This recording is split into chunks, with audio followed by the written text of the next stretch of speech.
If you like rich people, murders, and mansions, you're in for a treat. When the police responded to a call about a rich dude and his secretary being snuffed in a mansion, things seemed super sus. The wife of the rich guy waited to call the police for 2.5 hours while the bodies had been moved. And the bullet wounds on both the men didn't match up to the witness statements. Were the men secret lovers? Did the wife do it? Or was all of this a political scandal? The world may never know, but we can at least try to find out. The Greystone Mansion is this huge 46,000 square foot house in Beverly Hills. It was first built in 1928 by an oil tycoon named E.L. Doheny as a gift for his 35-year-old son, Ned. In September of 1928, the Greystone Mansion was complete, and Ned, his wife Lucy, and their 5 kids all moved in, along with 15 staff members.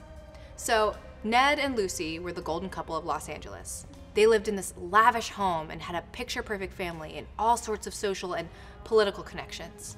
But in just a few months, that sought-after home was going to be the scene of a tragic crime. On the night of February 13th, 1929, someone pulled up to the Greystone Mansion. It was a man named Hugh Plunkett, who was Ned's secretary, childhood friend, and fellow war vet. Since Hugh came over to the mansion all the time, the gatekeeper recognized him and let him through sometime around 9:30 p.m. Hugh had a key to the mansion, so instead of ringing the doorbell, he just let himself in. And this wasn't unusual at all. Hugh oversaw most of the building process of the mansion and did a lot of work for Ned. He'd often come over for meetings and sometimes even spent the night there in one of the 55 rooms. Reports say that Hugh went to a bedroom in the east wing of the house and called Ned through the switchboard. Hugh asked if Ned could walk over to the guest room so that they could talk. Moments pass, and suddenly Lucy, who was reading a magazine in the library, heard a bullet being fired from the east wing. Instead of trying to sleuth out what noise it was, Lucy called for help. But she didn't call the cops, she called the doctor.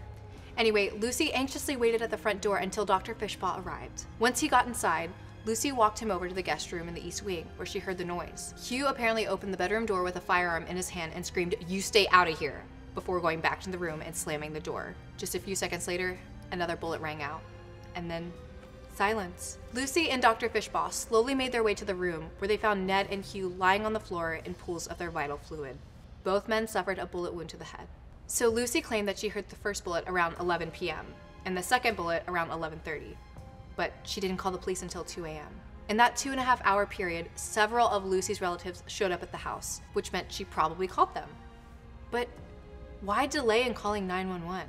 When the police finally arrived at the mansion, they spoke with Dr. Fishbaugh, who said that Hugh fired at Ned and then turned the barrel on himself.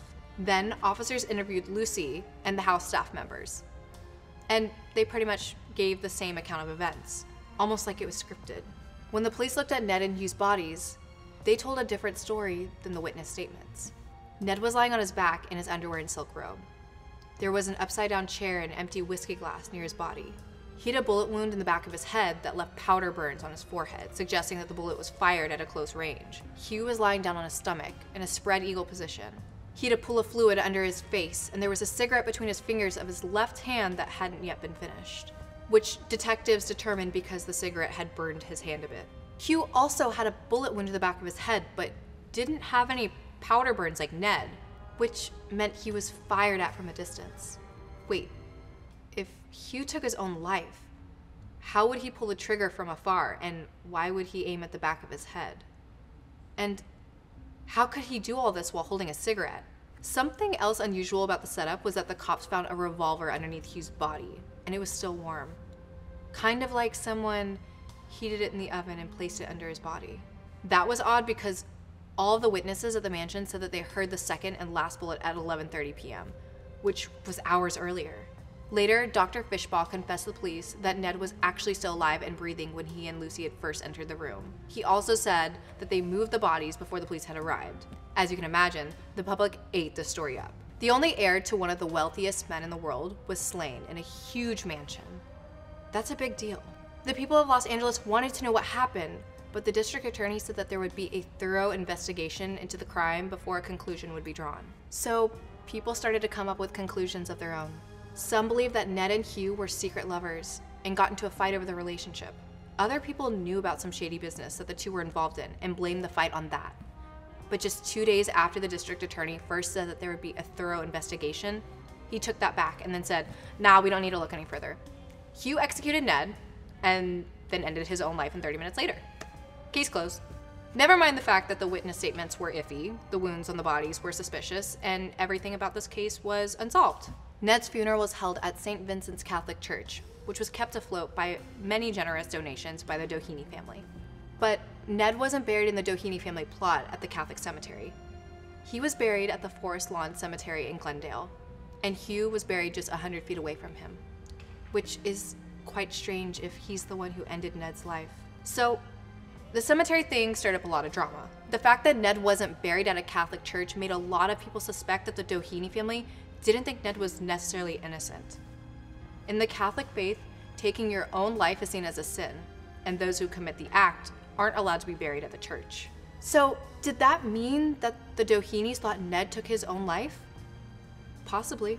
Ned was involved in a serious scandal leading up to the crime, which might explain why he would want to end it all. To give you the full picture, I'm going to give you the history of Ned and his family. So, Ned's dad, E.L. Doheny, was the first person to strike oil in California back in 1892. Over the next 20 years, E.L. got exponentially richer and much more successful, but he spent a lot of time away from his wife, Carrie, and their son, Ned. One thing led to another, and E.L. divorced from Carrie and remarried some telephone operator named Estelle.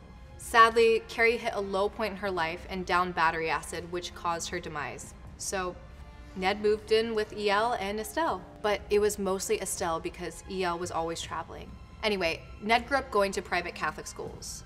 And after graduating high school, he enrolled at Stanford. He spent a year there, but then transferred to USC, which is where he got his diploma. By 1913, he met his future wife, Lucy, as well as his good friend, Hugh. So Hugh came from a working class family and eventually took a job as one of the Doheny servants. Ned and Hugh both served in the Great War, and once they got back, Ned got heavily involved in his dad's business, and Hugh became Ned's secretary. Dr. Fishbaugh said that they were like brothers. Speaking of secretary, President Warren G. Harding's secretary, Albert Fall, was super close with E.L. And in November of 1921, something very suspicious had happened involving both men. So at some point at that month, Ned went to the bank and withdrew $100,000 from his account. He put the bills in a small black bag and took it to Washington, D.C. with his right-hand man, Hugh. There, Ned had met with Albert at a hotel and handed over the bag of money. A month later, E.L. transferred $100,000 to Ned and Lucy's bank account, and guess what? Right after the exchange, E.L. got permission from the president to drill oil at a government-owned oil reserve in Elks Hill, California, at an extremely cheap rate without any competitive bidding, which was extremely illegal. Albert also did the same thing in Teapot Dome, Wyoming, for another oil tycoon named Harry F. Sinclair. Basically, E.L. bribed the president's secretary to give him even more power and money by drilling on oil government property for little to nothing. This whole exchange was nicknamed the Teapot Dome Scandal and was recognized as the biggest political scandal in U.S. history until Watergate in the 1970s. The Teapot Dome Scandal was a hot topic for the entirety of the 1920s. And during all of that was when E.L. decided to build a ginormous house for Ned, probably to distract the media. So Albert Hill and Harry F. Sinclair were both charged with conspiracy in 1929.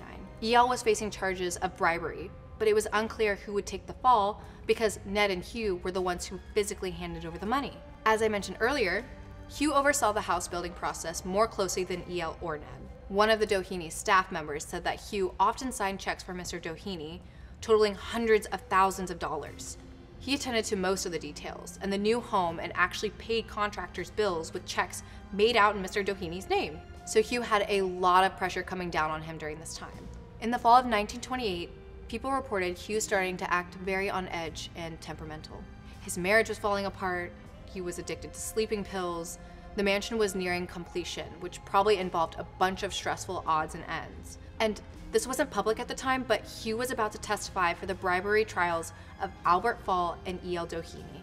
While Ned was granted immunity, Hugh was not. During Christmas time in 1928, Ned and Lucy hosted a huge party at their new home. Among the hundreds of people in attendance was Hugh. That evening, Hugh suffered a nervous breakdown, and from that moment on, Dr. Fishbaugh watched after Hugh very closely.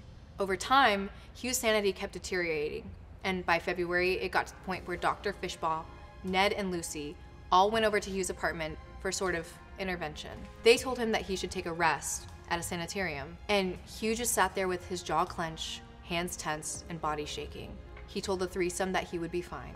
Dr. Fishbaugh, Ned, and Lucy all left his apartment in the afternoon, and later that evening, Ned and Lucy went back to try and get through to Hugh. During the second visit, Ned reportedly said some impulsive remarks, but it's not clear what those remarks were. He and Lucy left after that and went out to the theater. Sometime around 9 p.m., Hugh called Ned and Lucy. He said that he was at the gate of the mansion and asked if they could let him in. Lucy said no, but since Hugh had a key, he decided to let himself in anyway. And that was the night of the crime. So, in the eyes of the law, Hugh fired at Ned and then himself. But in the eyes of the public, there's still this confusion about what exactly happened in the Greystone Mansion that evening. Did Ned take his own life? And did Hugh follow suit? Or did Lucy and Dr. Fishbaugh fire at Hugh out of revenge? Maybe for Hugh whacking Ned, if that's really what happened. Were Ned and Hugh lovers? Or was this a result of the Teapot Dome scandal? There are so many questions, and while I can't give you solid answers to them, here's some information to give you closure about other parts of the story. About a year after the incident, Lucy got married to a stockbroker named Lee. They lived in the Greystone Mansion for quite some time, but once Lucy's kids moved out of the house, she decided that the house was too big. She then had a smaller house built in the same area, and in 1955, she sold the Greystone Mansion to a man named Paul. Paul later sold the home to someone else who rented out to film studios. And in 1965, Greystone Mansion was bought by the city of Beverly Hills and turned into a city park. The mansion has since been featured in several films and TV shows, including Spider-Man, The Big Lebowski, Gilmore Girls, NCIS, and as well as the music video for Mariah Carey's song, We Belong Together. As for E.L. Doheny, he passed away in 1935 from what newspapers say was a broken heart. Lucy hung on until 1993 when she left this world at the age of 100. And I know what you're thinking, Amia, Lucy can't speak to you now because she's deceased. But actually, her ghost is known to hang around the Greystone Mansion on the reg. People say that Lucy felt really guilty in the years leading up to her demise. After her demise, people have smelled Lucy's lilac perfume at the estate when nothing's been sprayed. There are a few other spooky occurrences that have happened at Greystone Mansion since the crime. The ghosts of maids and cooks are often seen running around carrying out their tasks from back in the day. Doors have opened and closed on their own. Cold spots have been felt throughout the mansion. And one time, red fluid was seen coming out of the walls. Dang, I don't know if I'm gonna be able to look at Mariah Carey's music video the same way anymore. Thanks for watching.